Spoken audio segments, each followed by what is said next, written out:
अखंड हरिनाम व शिवनाम सप्ताह कैलास नगर कैलास या ठिकाणी गेली 23 वर्ष सुरू असणारा हा ज्ञानयज्ञ, या ज्ञानयज्ञाचं हे 24वे वर्ष.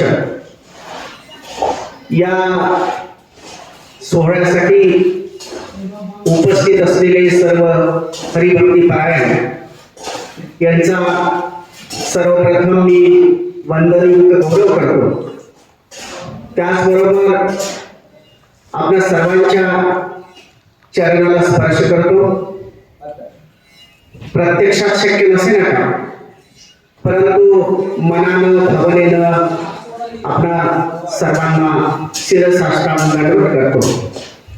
आणि आज ही जी सायंकालीन प्रवचन सेवा आयोजित केलेली आहे, या प्रवचन सेवेला साक्षात पांडुरंगांनी, भगवान श्रीकृष्णांनी, सांब सदाशिवांनी, ज्ञानोबा माऊलींनी त्यांच्या चरणाशी ही सेवा समर्पित करून घ्यावी अशी प्रार्थना करतो. वास्तविक पाहता या प्रवचन सेवेला प्रारंभ करण्यापूर्वी 1 मिनिटांचा परिहार देणं आवश्यक आहे.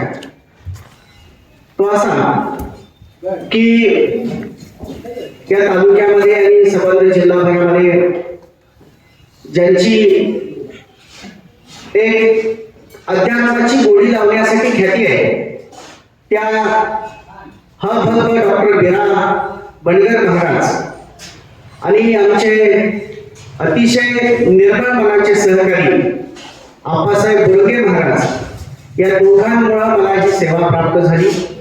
त्याबद्दल, या दोघांबद्दल मी अरुण निर्देश करतो. आजच्या या सेवेसाठी निवडलेली जी ओवी आहे ती ज्ञानेश्वरीच्या मंगलाचरणातली पहिल्याच अध्यायातली पहिलीच ओवी. ओम नमो आद्या वेद प्रतिपाद्या, ओम नमो आद्या वेद प्रतिपाद्या, जय जय स्वसंवेद्या आत्मरूपा. तसं पाहायला गेलं तर शके 1212 मध्ये ज्ञानेश्वरीचा जन्म झाला आणि त्यानंतर एक 6 वर्षांनी सबंध महाराष्ट्रभर अल्लाउद्दीन खिलजीचं आक्रमण झालं. मग असा काही जण अन्वयात लावतात की ज्ञानोबा माऊलींनी जेव्हा तीर्थयात्रा केली, त्या तीर्थयात्रेदरम्यान माऊलींना या इस्लामिक आक्रमणाचा सुगावा लागला होता. या इस्लामिक आक्रमणाबद्दलची चाहूल लागली होती आणि मग हे इस्लामिक आक्रमण परतवून लावण्यासाठी म्हणून, त्याला सामोरं जाण्यासाठी म्हणून मानसिकता महाराष्ट्रभरातील लोकांची व्हावी म्हणून माऊलींनी ज्ञानेश्वरी सारख्या ग्रंथाच्या रचनेचा प्रपंच केला. हा एक विचार प्रवाह आहे. त्याच्याच बरोबरीनं दुसरा एक मतप्रवाह असा आहे की माऊलींनी प्रतिभा विलासासाठी ज्ञानेश्वरीचं लेखन केलं का. इथं प्रश्न असा निर्माण होतो की स्वतः माऊली हे महाविष्णूचा अवतार होते, त्यांच्याकडे एका महाकवीची प्रतिभा होती आणि मग माऊलींना जर लिहायचंच असतं तर त्यांनी एखादं महाकाव्य लिहिलं असतं. मग ज्ञानेश्वरी सारखा ग्रंथ, की जो ग्रंथ आपण श्रीमद भगवद्गीतेवरची टीका म्हणून ओळखतो, हा ग्रंथ लिहिण्याची गरजच काय होती. इथं प्रश्न असा निर्माण होतो की श्रीमद भगवद्गीतेमध्ये तर काय आहे, श्रीमद भगवद्गीतेमधलं जर तत्वज्ञान ज्ञानेश्वरीमध्ये आलं असेल तर मग श्रीमद भगवद्गीतेमधलं तत्वज्ञान हे स्वतंत्र स्वरूपाचं आहे का? तर श्रीमद भगवद्गीतेमधलं तत्वज्ञान देखील स्वतंत्र स्वरूपाचं नाही. मग प्रकार काय आहे? जे वेदातलं तत्वज्ञान आहे ते उपनिषदामध्ये आहे. वेदामधलं तत्वज्ञान हे उपनिषदामध्ये मांडलं गेलं. उपनिषदामध्ये जे तत्वज्ञान आहे तेच तत्वज्ञान गीतेमध्ये आलं.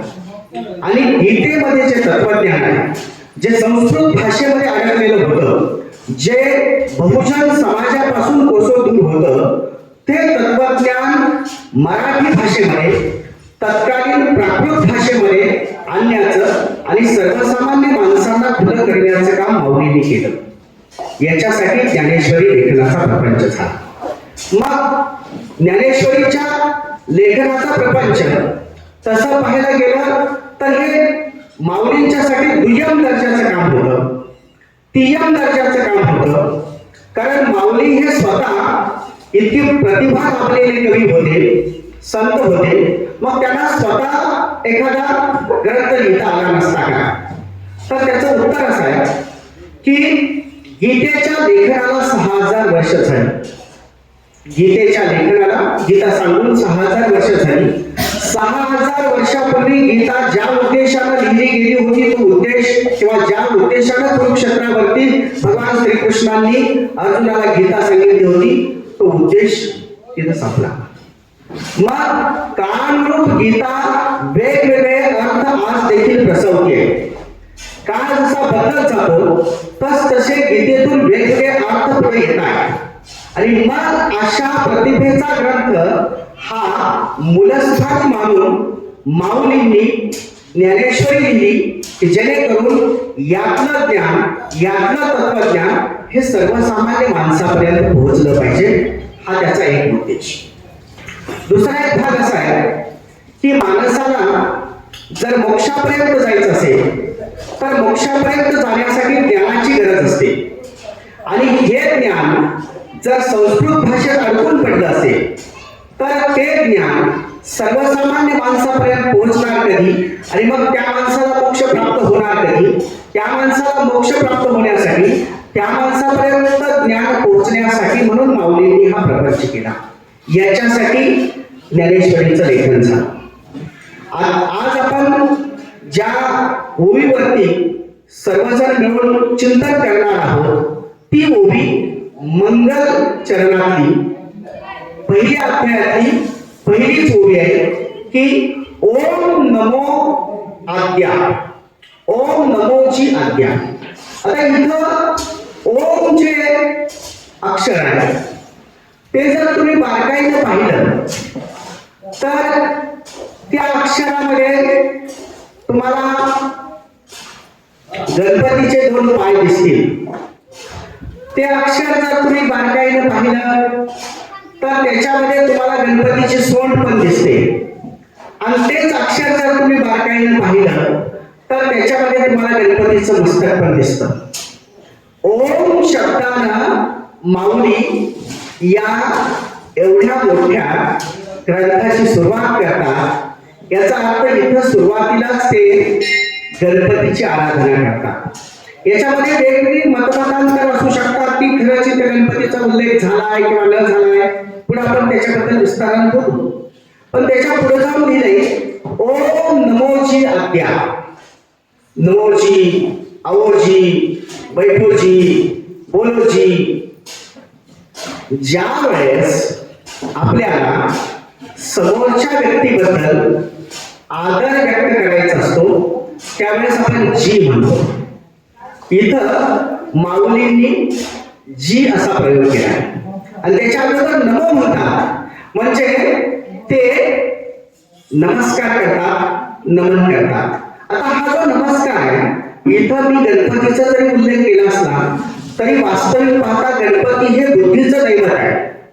आणि हे जे नमन आहे ते गणपतीला ज्या अर्थानं आहे त्याच अर्थानं हे नमन तुमच्या माझ्या हृदयात असणाऱ्या परमेश्वराला आहे. हे नमन तुमच्या माझ्यातल्या अवयवांपैकी न दिसणारा एक अवयव म्हणजे मन. मनाला देखील हे नमन आहे. ओम नमोची. त्याच्या पुढे जाऊन लिहितात वेद प्रतिपाद्या. आता वेद प्रतिपाद्या म्हणजे कोण आहे? भगवान परमात्मा, की ज्यांचं वेदांनी प्रतिपादन करावं. वेदांनी प्रतिपादन केलं असं मी म्हटलं नाही. वेदांनी प्रतिपादन करावं असं तो भगवान परमात्मा आहे. त्याच्या अगोदर एक शब्द प्रयोग आहे आद्या. आद्या म्हणजे आद्यकारक. प्रश्न असा निर्माण होतो की प्रत्येक शुभ कार्याची सुरुवात आपण गणपतीच्या स्तवनाने करतो, गणपतीच्या पूजेने करतो. तर ते तसं का? तर त्याचं कारण असं आहे की एकदा देवादेवांमध्ये स्पर्धा सुरू झाली, भांडण सुरू झालं म्हणा. ते भांडण असं होतं की प्रत्येक देवाला वाटायचं प्रत्येक शुभ कार्याच्या प्रसंगी माझं वंदन केलं गेलं पाहिजे, माझी पूजा अर्चा आणि प्रार्थना केली गेली पाहिजे. मग हे वेगवेगळ्या देवांमध्ये सुरू झालेलं भांडण, वेगवेगळ्या देवांमध्ये सुरू झालेली स्पर्धा, वेगवेगळ्या देवांमध्ये सुरू झालेला हा संघर्ष ब्रह्मदेवाकडे गेला.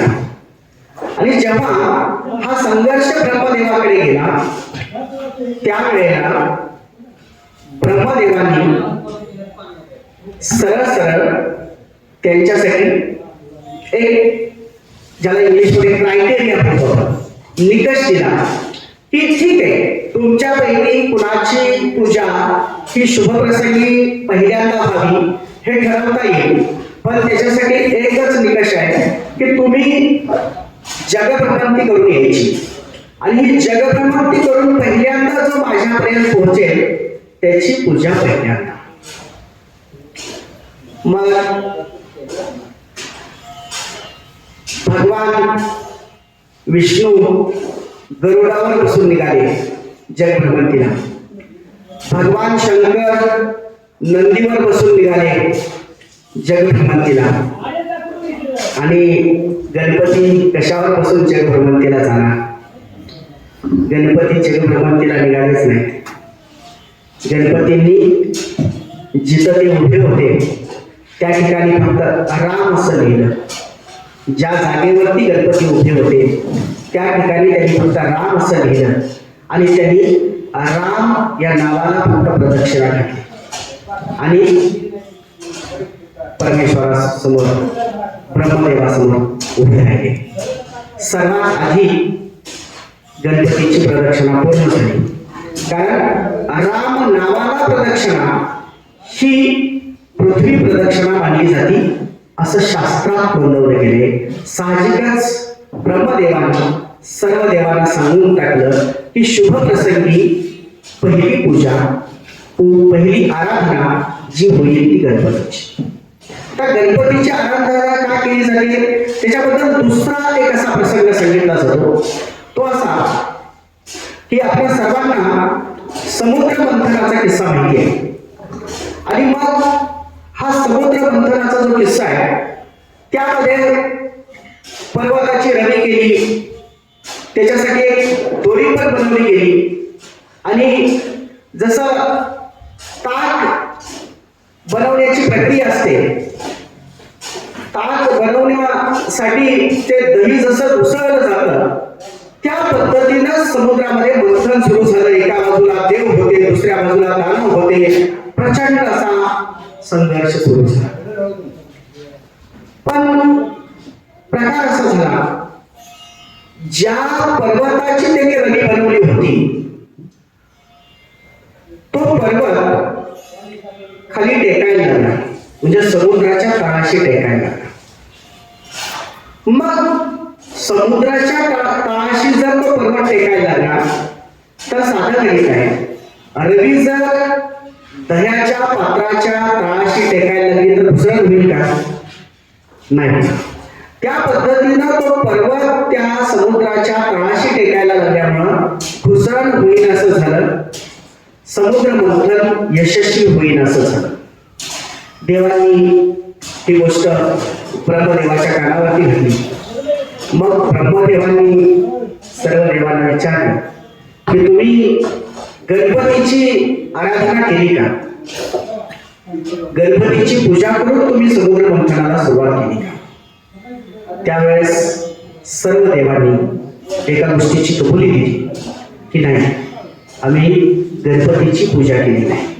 गणपतीची पूजा तुम्ही केली नसेल तरी समुद्र मंथन यशस्वी होणार नाही, म्हणून गणपतीची पूजा केली गेली आणि मग समुद्र मंथन केले गेले.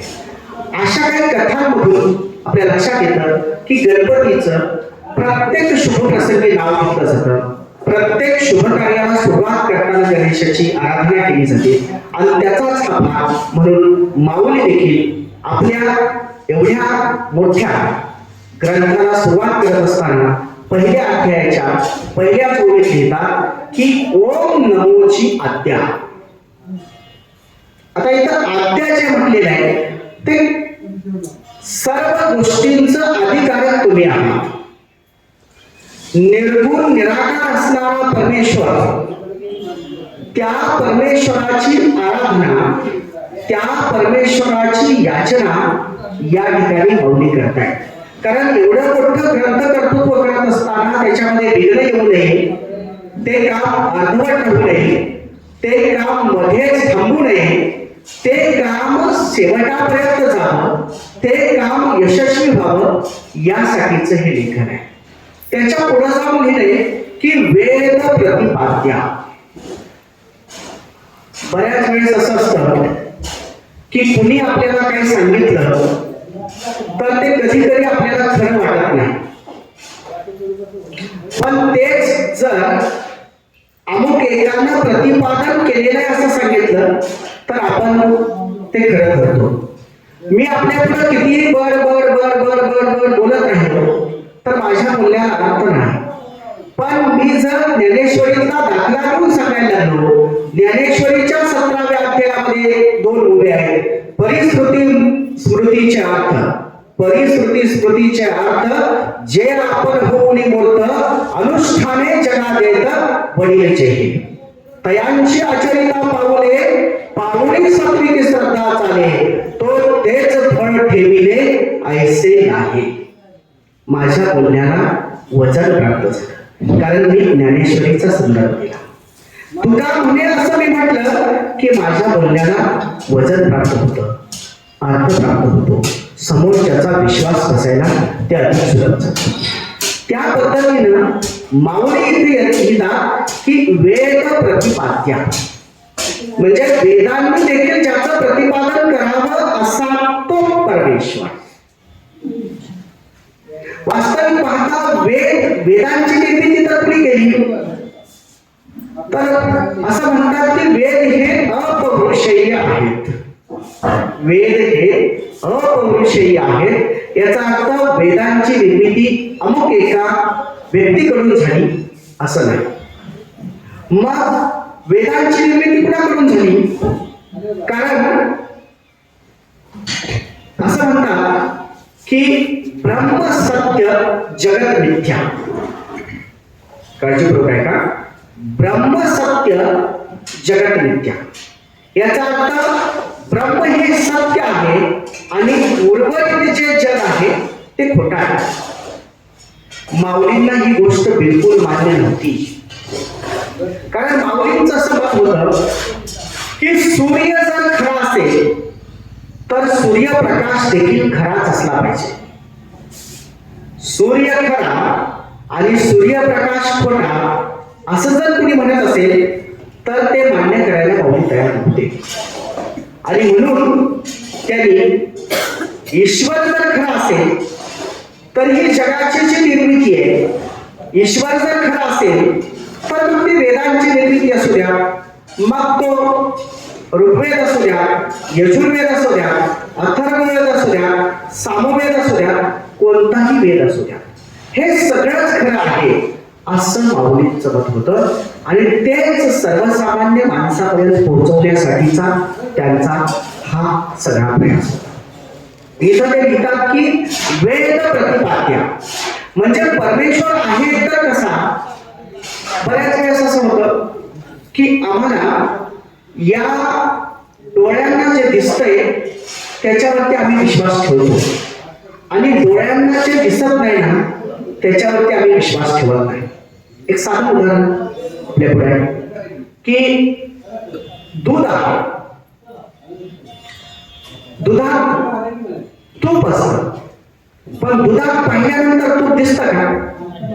नाही दिसत. मग काय करावं लागतं? दुधाचं दही बनवावं लागतं, दह्याचं ताक बनावं लागतं, ताकातलं लोणी बाहेर घ्यावं लागतं, ते लोणी कडवावं लागतं आणि मग आपल्याला मिळतं ते तूप. म्हणजे आपल्या डोळ्याला दिसणारी प्रत्येक गोष्ट खरी आणि आपल्या डोळ्याला दिसत नसलेली प्रत्येक गोष्ट खोटी असं आपण जे म्हणतो ते तसं नाही. माऊलीला देखील तेच सांगायचं. त्यासाठी ते म्हणतात की वेद प्रतिपाद्य, म्हणजे हा भगवान परमात्मा की जो निर्गुण आहे, की जो निराकार आहे, तसं पाहायला गेलं तर सगुण स्वरूपात देखील परमेश्वर आहे. म्हणजे भगवान श्रीकृष्णांना आपण पाहू शकतो, भगवान श्रीरामांना आपण पाहू शकतो, भगवान शंकरांना आपण पाहू शकतो, पण ही जी परमेश्वराची रूप आहे ती सगुण रूप आहे. पण इथं माऊलींनी आपल्या पुढे वर्णन केलेलं जे भगवान परमात्म्याचं रूप आहे ते निर्गुण आणि निराकार असं रूप आहे. आणि म्हणून जे सर्वसामान्य माणसाच्या डोळ्याला दिसत नाही ना ते भगवान परमात्म्याचं रूप देखील आहे हे सांगण्यासाठी, ते अधिक सक्षमपणानं अधोरेखित करण्यासाठी ते म्हणतात वेद प्रतिपाद्य. काय लिहितात? ओम नमो जियात्या वेद प्रतिपाद्य जय जय स्वसंवेद्या. ते जय जयकार करतायत. जय जय याचा अर्थ ते जय जयकार करतायत. कशाचा जय जयकार करतायत? तर ते स्वसंवेद्याचा जय जयकार करतायत. एक महिला असते आणि ती महिला एका लग्न सोहळ्याला चाललेली असते. महिला लग्न सोहळ्याला असंच उठून जात नसतात. घरात असतील नसतील तेवढे सगळे दागदागिने तिने परिधान केलेले असतात अंगावर. नटून थटून ती लग्न सोहळ्याला चाललेली असते. आणि काही अंतर पुढे गेल्यानंतर वाटेमध्ये तिला एक रस्त्याच्या कडेला छोटासा विक्रेता गाड्यावरती काही दागदागिने घेऊन उभा राहिल्याचा पाहावयास मिळतो. कारण अलीकडे बेल्टेक्स एसी मधून नॉन एसी रूम मध्ये आणि नॉन एसी मधून अगदी रस्त्यापर्यंत आलेले आहेत. आणि त्यामुळं किंवा ज्याला 1 ग्रॅम म्हणतो आपण असं म्हणा, तुम्हाला जे हवं तसं म्हणा, पण असे दागिने रस्त्याच्या कडेला विकणारा विक्रेता तिच्या दृष्टीस पडतो. आणि मग ती महिला एवढ्याही काही नसताना त्या विक्रेत्याच्या तिथं जाते. तिच्या अंगावरती सर्व काही दागिने असतात. अतिशय श्रीमंत कुटुंबातली ती महिला असते. तरी परंतु तिला तिथे हार दिसतो, मोत्यांचा हार. मग तो मोत्यांचा हार ती खरेदी करते. आता तो मोत्यांचा हार कितीच असतो? 1000 रुपयाचा मोत्यांचा हार ती खरेदी करते. तसं तर इथं लाखो रुपयांचे आज सोन्याचा भाव जवळपास 1,60,000च्या आसपास असेल, तर मग तिच्या अंगावरच्या सगळ्या दागदागिन्यांची किंमत किती होते? मग अशा स्थितीत 1000 रुपयाचा तो मोत्यांचा हार ती खरेदी करते, गळ्यात घालते आणि लग्नाच्या ठिकाणी जाते. जेव्हा लग्नाच्या ठिकाणी महिला एकत्रित येतात त्यावेळेस त्यांच्यामध्ये चर्चा काय देवदेवतांची नसते. त्यांच्यामध्ये चर्चा ही खास करून दागदागिन्यांची असते. आणि त्या पद्धतीनं ती त्या हाराची चर्चा सुरू होते. आणि मग विचारलं जातं त्या महिलेला, हा हार कितीचा? महिला शांतच असते. एक महिला विचारते हार कितीचा, दुसरी महिला विचारते. सगळ्या दागिन्यात तो हारच चांगला दिसतो. 1000 रुपयाचे हार इतर सगळ्या महागड्या लाखो रुपयाच्या दागिन्यापेक्षा जास्त उठावदार दिसतोय, जास्त आकर्षक दिसतोय. कदाचित तो सर्वात महागडा असेल असं तिला वाटत असतं, अन्य महिलांना वाटत असतं. आणि मग एक महिला त्यातली बोलून जाते की तो दागिना कदाचित 50-50 हजार रुपयाचा असेल. दुसरी महिला म्हणते तो हार 50-50 हजार रुपयांचा नाही, त्यातला एक एक मणीच 50 हजार रुपयांचा असेल. इथं समजून घेण्यासारखा भाग असा आहे की जे नकली आहे, जे खोटा आहे, जे अस्सल नाही, त्या गोष्टीवरती देखील बऱ्याच वेळेस लोक पटकन विश्वास ठेवतात, त्याकडे लोक पटकन आकर्षित होतात आणि त्याच्या विरुद्ध जे अस्सल आहे, जे खरं आहे, जे 24 कॅरेट आहे, जे 100 मध्ये आहे, त्याच्याकडे लोक आकर्षित व्हायला, त्याच्यावरती विश्वास ठेवायला लोकांना थोडा अधिक अवधी लागतो. समाजामध्ये जर आपण पाहिलं तर देव आहे, देव आहे, देव आहे, देव आहे असं म्हणतात. पण काही लोकांना असं वाटतं की देव आहे, देव आहे, देव आहे, देव आहे, मग या जगामध्ये इतकं दैन्य कशासाठी? या जगामध्ये इतक्या अडी अडचणी आणि समस्या कशासाठी? जगामध्ये जी लोक जास्तीत जास्त पाप करतात ती लोक जास्तीत जास्त सुखी आहेत आणि जी लोक अधिक पुण्यवान आहेत ती लोक दुःखी आहेत. हे असं विरोधाभास असणारं चित्र समाजामध्ये का पाहायला मिळतं? जगभरामध्ये का पाहायला मिळतं? भारतभर का पाहायला मिळतं? असा प्रश्न आपल्या मनात निर्माण होणं साहजिक आहे. परंतु इथं माऊली लिहित आहे की जय जय स्वसंवेद्या, जो स्वतः प्रकाशमान आहे. म्हणजे कसं की भगवान परमात्म्याला दुसऱ्याच्या प्रकाशाची गरज नाही. तसं जर असतं तर तो परप्रकाशित ठरला असता. म्हणजे बघा आपण ज्या नकली हाराबद्दल बोललो ना, तसा त्याचा अर्थ झाला असता. भगवान परमात्मा हा स्वसंवेदी आहे. याचा अर्थ तो स्वयंप्रकाशित आहे. त्याला स्वतःचा प्रकाश आहे. त्याला इतरांच्या प्रकाशाची गरज नाही किंवा तो इतरांना प्रकाश देऊ शकतो, इतकी भगवान परमात्म्याची शक्ती आहे. माती असते, मातीपासून एखादं मडकं बनवलं जातं. मग मडकं बनवणारा कुंभार असतो. इथं दोन गोष्टी आहेत. एक मडकं बनवणारा कुंभार आणि ज्यानं मडकं बनवलं तो कुंभार आणि कुंभारानं जे बनवलं ते मडकं. मग भगवान परमात्मा कसा आहे? भगवान परमात्मा मातीसारखा आहे, भगवान परमात्मा कुंभारासारखा आहे. भगवान परमात्मा नेमका कसा आहे? अतिशय नम्रपणाने आपण एका गोष्टीला कबुली दिली पाहिजे की भगवान परमात्मा हा मातीसारखा नाही, भगवान परमात्मा हा कुंभारासारखा नाही. तुम्ही म्हणत असाल भगवान परमात्मा हा मातीसारखा आहे, चूक. तुम्ही म्हणत असाल भगवान परमात्मा हा कुंभारासारखा आहे, चूक. भगवान परमात्मा हा मातीसारखा, भगवान परमात्मा हा कुंभारासारखा नव्हे. भगवान परमात्मा हा सर्व काही असतो. भगवान परमात्मा जगामध्ये जे जे व्यापून राहिलेले या चराचरामध्ये ते सगळं ही ईश्वराची, परमात्म्याची देण असते. त्यामुळे माती आणि कुंभार एवढ्या एका मर्यादित गोष्टीत परमात्म्याला आपण अडकवू शकत नाही. असा तो जय जय स्वसंवेद्या, त्या स्वयंप्रकाशित असणाऱ्या परमेश्वराचा जय जयकार असो असं भावले लिहितात. बऱ्याच वेळेस असं होतं की माणसाची दिशाभूल केली जाते. एकदा काय होतं, एक राजा असतो, अतिशय बेताल असा राजा असतो आणि त्या राजाकडे एक प्रधान असतो ज्याचं नाव असतं भरचू. आपण कदाचित आपल्याला माहिती असेल ही गोष्ट. तर हा जो भरचू असतो ना, तो अतिशय हुशार असा प्रधान असतो.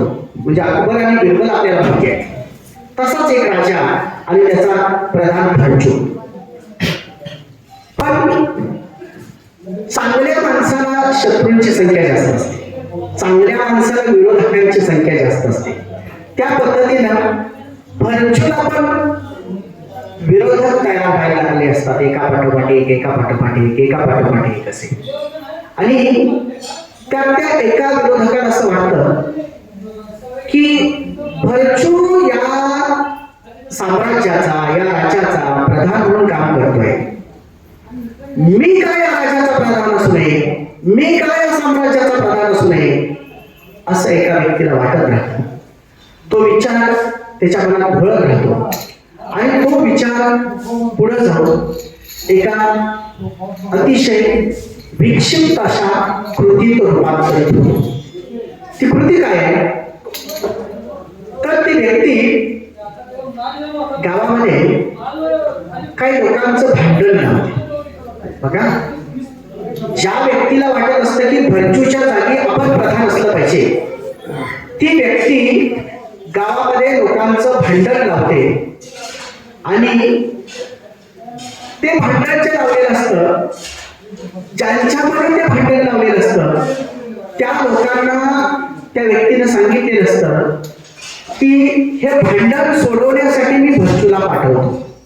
कारण त्या राज्याचा तो प्रधान आहे आणि प्रधानाची जबाबदारी राज्यामध्ये शांतता आणि शिस्त राखणं. मग तुम्ही भांडत राहायचं आणि तुमचं भांडण सोडवण्यासाठी म्हणून भरचू येईल. ज्यावेळेस भरचू तुमच्याकडे येईल त्यावेळेस तुम्ही त्याचा खून करायचा, तुम्ही त्याला मारून टाकायचं. असं त्या लोकांना ज्यांना खोटं खोटंच भांडायला सांगितलेलं असतं, त्या लोकांना पैसे देऊन ठरवलेलं असतं की भरचू ज्यावेळेस आपलं भांडण सोडवायला येईल त्यावेळेस त्याला तुम्ही मारून टाकायचं. ठरल्याप्रमाणे गावामध्ये भांडण सुरू होतं. मग भांडणाची तक्रार राजापर्यंत पोहोचते. राजापर्यंत ज्यावेळेस तक्रार पोहोचते त्यावेळेस राजा म्हणतो आता हे भांडण मिटवलं पाहिजे. मग हे भांडण मिटवण्याची जबाबदारी तो भरचूवरती सोपवतो. आणि मग भरचू ते ठरल्याप्रमाणे भांडण मिटवण्यासाठी म्हणून गावाचं जे दोन गट परस्परांमध्ये भांडत असतात त्यांना अगोदरच पैसे मिळालेले असतात आणि त्यांना सांगितलेलं असतं की तुम्ही भरचूला मारून टाकायचं. भरचूला मारून टाकलं की त्याच्या जागी मी प्रधान बनू शकतो. पण बघा, सदविवेकी माणसाचा प्रभाव किती असू शकतो. ते भांडण मिटवण्यासाठी म्हणून भरचू तिथं जातो. भरचू ज्यावेळेस तिथं जातो त्यावेळेस भांडणारे दोन गट ते भरचूच्या चरणाला स्पर्श करतात आणि सांगतात आम्ही खोटं भांडत होतो. वास्तविक पाहता त्या व्यक्तीचं नाव सांगत नाही, पण एका व्यक्तीनं आम्हाला पैसे दिले आणि तुमचा भांडण मिटवायला आल्यानंतर खून करा असं सांगितलं. आणि आता तुमच्यापुढे एकच पर्याय आहे, तुम्ही हे राज्य सोडून निघून जावा, कारण तुमचं इथं काही धडगत होणार नाही. भरचू हा सरळ मार्गी असतो, अतिशय सरळ, शांत, सुस्वभाविक असा तो प्रधान असतो. त्या सांगण्याप्रमाणे भरचू गाव सोडून, ते राज्य सोडून, ते साम्राज्य सोडून जंगलामध्ये जातो. पुढे असा प्रकार घडतो की त्या गावातली काही लोक ही त्या काही कामाच्या निमित्तानं लाकूड फाटा आणण्यासाठी म्हणून जेव्हा त्या जंगलामध्ये जातात त्यावेळेस तिथं त्यांना भरचू आढळतो. आणि मग त्या गावामध्ये अशी अफवा पसरवलेली असते की भरचू मेला. आणि मग त्यांना ज्यावेळेस भरचू दिसतो त्यावेळेस ते मोठ्यानं आरडायला लागतात, ओरडायला लागतात की भूत आहे, भूत आहे, भूत आहे असं म्हणायला लागतात. मग एक दिवस असा प्रसंग घडतो की स्वतः राजेच जंगलात निघालेले असतात शिकारीसाठी. आणि मग राजे जंगलात जाणार, राजांना जंगलात भरचू भेटणार आणि आपलं पितळ उघडं पडणार. असं ज्या व्यक्तीनं हे सर्व नियोजन हा कट रचला होता त्याला वाटत असतं. कारण भरचूच्या त्या गाव ते राज्य सोडून जाण्यानंतर तो त्या साम्राज्याचा प्रधान झालेला असतो. मग तो काय करतो, त्या राजांना सांगतो की तुम्ही जंगलात चाललाय, शिकारीसाठी निघालाय, तुम्ही जा, मात्र तिथं भरचूचं भूत फिरतंय आणि त्यापासून तेवढं सावध.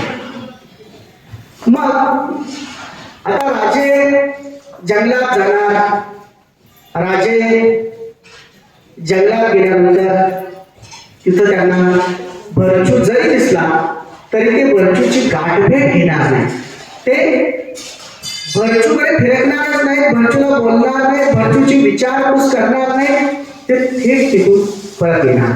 अशा प्रकारची व्यवस्था करणारी लोक समाजामध्ये जे असतात त्या लोकांपासून आपण अलिप्त असलं पाहिजे, त्या लोकांपासून आपण दूर असलं पाहिजे.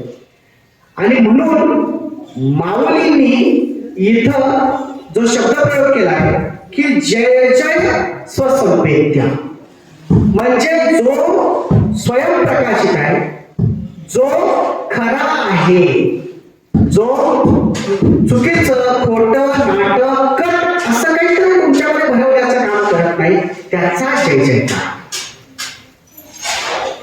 आणि त्याच्या पुढे जाऊन घेतंय की आत्मरूपा. तसं पाहिलं गेलं तर माणसाकडे कृती असली पाहिजे आणि माणसाकडे ज्ञान असलं पाहिजे. कृती जितकी महत्वाची तितकंच ज्ञान महत्वाचं, आणि ज्ञान जितकं महत्वाचं तितकंच कृती महत्वाची. एकदा असा प्रकार घडतो की गावाच्या शेजारी एक घर असतं. घराच्या शेजारी म्हणजे वस्ती आपण होतो ना, दुसरं एक घर असतं आणि त्या घरामध्ये एक पंडित राहत असतो. आणि जे पहिलं घर मी सांगितलं होतं त्या घरच्या एका मुलाचं निधन होतं. मग निधन झाल्यानंतर कोणी का असेना, ही गोष्ट साहजिक आहे की तिथं आरडाओरडा सुरू होणार, महिला बाहेर रडायला लागणार. त्या मुलाची जी आई असते ती खूप रडत असते, कारण तिचा तो एकुलता एक मुलगा असतो. आणि हे सगळं बघून तिथं ज्या पंडिताचा मी उल्लेख केला तो पंडित तिथे येतो आणि त्या महिलेला म्हणतो, काय मावशी तुम्ही इतकं कशासाठी रडताय? तर ती सांगते की माझा एकुलता एक मुलगा आज या जगात नाही, हे जर तो सोडून गेला आणि मग रडू नये तर काय करावं? तो पंडित असतो, ज्ञानी असतो, विद्वान असतो. तो त्या महिलेला म्हणतो, तुम्ही गीता नाही वाचली? गीतेत काय सांगितलं? आणि गीतेत सांगितलेलं तत्वज्ञान जर तुम्हाला प्राप्त झालं असेल तर मग हे जग सोडून गेलेल्या एका आत्म्यासाठी तुम्ही इतका शोक का करावा? ती महिला त्या पंडिताचं ऐकते आणि आपल्या रडण्याला आवड घालते. 1, 2, 3, 4, 5, 6 दिवस जातात आणि त्याच आठवड्यामध्ये एक दिवशी तो जो पंडित राहत असतो त्या पंडिताच्या घराच्या तिथं मोठी अशी गर्दी झालेली असते. बरेच लोक जमा झालेले असतात, अख्खं गाव जमा झालं म्हटलं तरी चालेल. त्या महिलेला प्रश्न पडतो, परवा तर हा माणूस माझ्याकडे आला होता, यानं माझं सांत्वन केलं, एकूण त्या एका मुलाच्या निधनानंतर देखील माझा शोक ज्याला काही शमवला, आवरायला लावला. त्या माणसाच्या घरी आज इतकी गर्दी का आणि मग काय विपरीत घडलं असेल म्हणून ती महिला त्या ठिकाणी जाते. इतकी गर्दी म्हणून त्या गर्दीला शोधून ती आतमध्ये जाते. आणि ज्यावेळेस ती महिला आतमध्ये जाते बघते तर ज्या पंडितानं त्या महिलेला शोक करू नकोस असं सांगितलं होतं, एकूण त्या एका मुलाच्या निधनानंतर इतका शोक करण्याची काय गरज आहे असं सांगितलं होतं, त्याच्यासाठी श्रीमद भगवद्गीतेचा संदर्भ दिला होता, तोच पंडित आज ध्यान करून रडत होता. ती महिला त्या पंडिताला विचारते, अहो परवा तर तुम्ही मला की असा इतका शोक करण्याची काही गरज नसते आणि आज तुम्ही इतकं काय रडायला लागलाय.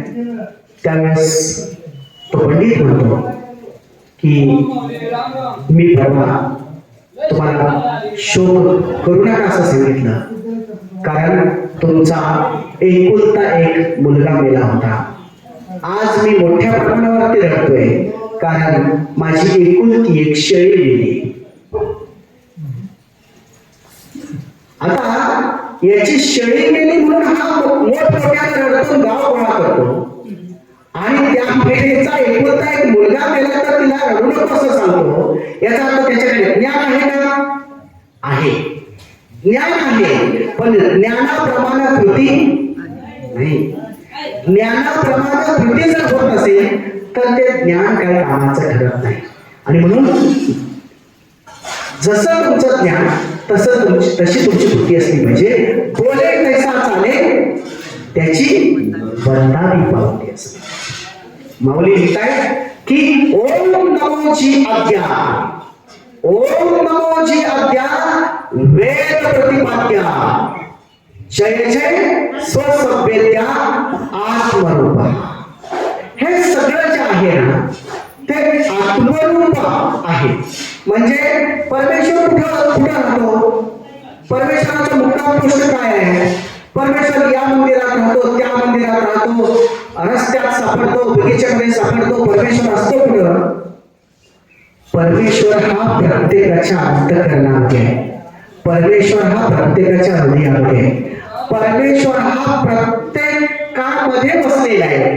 आतमध्ये परमेश्वर आहे, बाहेर परमेश्वर आहे. तुम्ही म्हणाल तिथं परमेश्वर आहे. फक्त आपल्याला तशी दृष्टी लागली की मग आपण परमेश्वरापर्यंत जाऊ शकतो. त्या परमेश्वराची आराधना करून माऊली त्यांच्या या ग्रंथ कर्तृत्वाला सुरुवात करतात. इथं एक प्रश्न निरुत्तर राहतो. तो प्रश्न असा की सुरुवातीला आपण बोलत असताना किंवा चिंतन करत असताना असं म्हटलं की गणेशाची आराधना आहे. मग ही गणेशाचीच आराधना कशावरून? कारण ज्या मंदिरामध्ये आज हा उत्सव पार पडतोय ते एका शैव संप्रदायातलं मंदिर आणि त्याच्या विरुद्ध वैष्णव संप्रदाय दुसरा, आणि या दोन संप्रदायाचा खऱ्या अर्थानं मेळ घडवून आणण्याचं काम ज्या माऊलींनी केलं त्या ज्ञानोबरायांच्या ज्ञानेश्वरी या ग्रंथाचा उत्सव आपण करतो आहोत. मग प्रश्न असा आहे की हा जो उल्लेख आहे तो गणपतीचा कशावरून? त्याच्यासाठी त्याच्या पुढच्या ओळीत ते लिहित आहे की बघा, ओम नमोची आज्ञा वेद प्रतिपाद्या, जय जय स्वसभ्यत्या आत्मरूपा, तेव्हा तुमची गणेशू. पुढे वाचण्याची आवश्यकता आहे. तेव्हा तुझी गणेशू असं त्यांनी लिहिलेलं आहे. याचा अर्थ पहिल्या ओळीतला जो उल्लेख आहे तो गणेशाचा उल्लेख आहे. म्हणजे आपण कोणत्याही शुभ कार्याची सुरुवात करत असताना सर्वप्रथम गणपतीला, सर्वप्रथम गणेशाला वंदन केलं पाहिजे, त्याची आराधना केली पाहिजे. हा एक अतिशय महत्वाचा असा संदेश त्यांनी यातून दिलेला आहे. आता पुढे जाऊन इथं एक सरळ साध्या सोप्या भाषेत जर या ओळीचा अर्थ सांगायचा झाला तर असं आपण सांगू शकतो की माऊली हे ओम नमोची आज्ञा म्हणतात. म्हणजे जो आज्ञा आहे, जो आज्ञाकारक आहे, त्या आज्ञाकारकाला ते नमन करतात आणि ज्याचं वेदांनी देखील प्रतिपादन करावं अशा स्वसंवेद्याचा ते जय जयकार करतात. त्या आत्मस्वरूप असणाऱ्या भगवान परमात्म्याला ते नमन करतात. मग ते गणेशाचं नमन आहे, मग ते एका अर्थानं आपल्या सर्वांच्या हृदयामध्ये वास करणाऱ्या, आवास करणाऱ्या, निवास करणाऱ्या भगवान भगवान परमात्म्याचं देखील नमन आहे. आणि मग त्याच्या पुढे जाऊन एक असाही प्रसंग सांगितला जातो की एकदा पार्वती मातेला अमृताचा मोदक दिला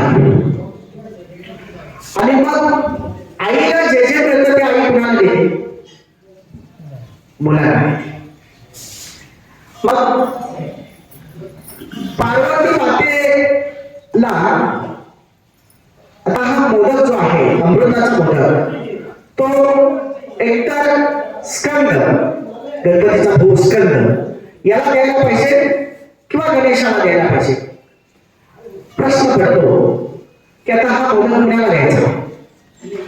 त्याच्यासाठी पार्वती माता ही या दोघांची परीक्षा घ्यायचं ठरवते आणि त्यासाठी म्हणून ती पुन्हा सांगते की तुम्ही पृथ्वी प्रदक्षिणा करा. पृथ्वी प्रदक्षिणा करा म्हटल्यानंतर स्कंद पृथ्वी प्रदक्षिणा निघून जातात आणि गणपती मात्र पृथ्वी प्रदक्षिणा करत नाहीत. तिथं पार्वती माता बसलेली असते, तिथं भगवान शंकर बसलेले असतात. गणेश भगवान शंकराच्या चरणाला स्पर्श करतात, पार्वती मातेच्या चरणाला स्पर्श करतात. एक त्यांच्या भोवती अशी प्रदक्षिणा घालतात आणि त्याला नमन करून बसतात.